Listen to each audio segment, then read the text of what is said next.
Hi மக்களே, அனைவருக்கும் வணக்கம். எங்கள் அப்பா பார்த்தீங்க அப்படின்னா எங்ககிட்ட சின்ன பிள்ளையில எப்படின்னா தெரியுமா சொன்னாங்க, இது பேர் சீம கருவலைன்னு சொல்லி எல்லாருக்குமே தெரியுமா.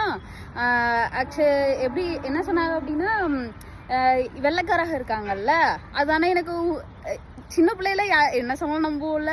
ஆனால் அது உண்மையா என்னன்னு தெரில. உங்களுக்கு தெரிஞ்சதுன்னா அது உண்மை அப்படின்னா போடுங்க. நம்ம இங்கே சின்ன பிள்ளையில இந்த மரத்து பக்கத்தில் உட்காந்து விளையாடுவோம்ல. விளையாடும் போது எங்கள் அப்பா சொல்லுவார், முள்ளிச்செடி பக்கத்தில் உட்காந்து விளையாடக்கூடாது, இது வந்து சீம கருவலை அப்படின்னும் போது, ஏப்பா சீம கருவலைன்னு சொல்லி பேர் வந்துச்சு அப்படி சொல்லி நான் கேட்டேன்னா, அப்போ கேட்கும் போது எங்கள் அப்பா சொன்னாங்க, இது வந்து வெள்ளைக்காரங்க இருக்காங்கல்ல, வெள்ளைக்காரங்க வந்து நம்ம விவசாயத்தை வந்து அழிக்கணும் அப்படின்றதுக்காக இந்த மரத்தோட விதைகள்லாம் வந்து தூவி விட்டுட்டு போயிட்டாங்க. அப்போ இந்த தான் வந்து அவ்வளோ சீக்கிரமாக வந்து ஒரு இடத்துல இருந்து அழிக்கவே முடியாது. இது வேரோட பிடுங்கினாலும் அடுத்தடுத்து முளைச்சிக்கிட்டே தான் வரும்.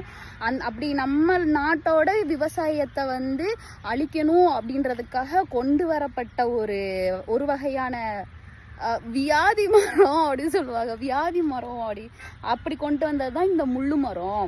ஸோ அதனாலதான் இது பேர் வந்துட்டு சீம கருவலை அப்படி சொல்லி எங்கள் அப்பா சொன்னாங்க.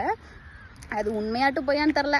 ஆனால் நாங்கள் என்ன பண்ணுவோம்னா, சின்ன பிள்ளையில இது பக்கத்தில் உட்காந்து விளையாண்டுட்டு இது ஃபுல்லாட்டுமே சீம கருவலையாக தான் இருக்கு. யாராவது பெரிய ஆளுங்க வந்தாங்க மட்டும்தான் இதெல்லாம் க்ளீன் பண்ணி விடுவாங்க. இந்த இது இருக்குல்ல, இதில் முறுக்கு சுட்டு விளையாடுவோம். இந்த இது இருக்கா, இதுதான் வந்து எங்களுக்கு வந்து முருங்கைக்காய் சின்ன பிள்ளையில கூட்டாஞ்சோறு ஆக்கி இது சொப்பு சாமா வச்சு விளாடுவோம்ல. அப்போது இதில் வந்து முறுக்கு சுட்டுருவோம். இது முறுக்கு. இதெல்லாம் வந்து இந்த இலையெல்லாம் இருக்குல்ல, இதெல்லாம் வந்து பொரியல்.